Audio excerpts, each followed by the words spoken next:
On nous pardonnera de conduire nos lecteurs dans ces lieux que l'exigence de notre récit nous oblige à visiter. Extrait du roman Une de perdue, deux de trouvée de Georges Boucher de Boucherville, publié en 1874. L'excitation des esprits à Montréal était devenue telle qu'il était dangereux de sortir le soir. La police était tout à fait insuffisante pour réprimer les désordres. Les policiers faisaient leur apparition par intervalles, plutôt pour la forme que pour faire acte d'autorité. L'hôtel Saint-Laurent était souvent le théâtre de terribles orgies. Cette maison était le rendez-vous de ce que la ville renfermait de plus infime dans sa population. C'était là que s'organisaient les vols, les incendies et les bris de maisons qui, à cette époque, augmentaient d'une manière alarmante.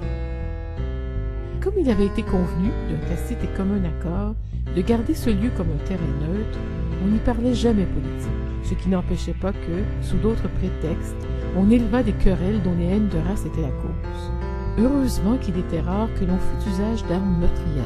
On se servait de bâtons, quelquefois de garcettes, mais presque jamais de pistolets ou de poignards. Mais si d'un côté il n'y avait point d'assassinat, il y avait presque tous les soirs de nombreuses contusions d'infligées, souvent à des personnes fort inoffensives.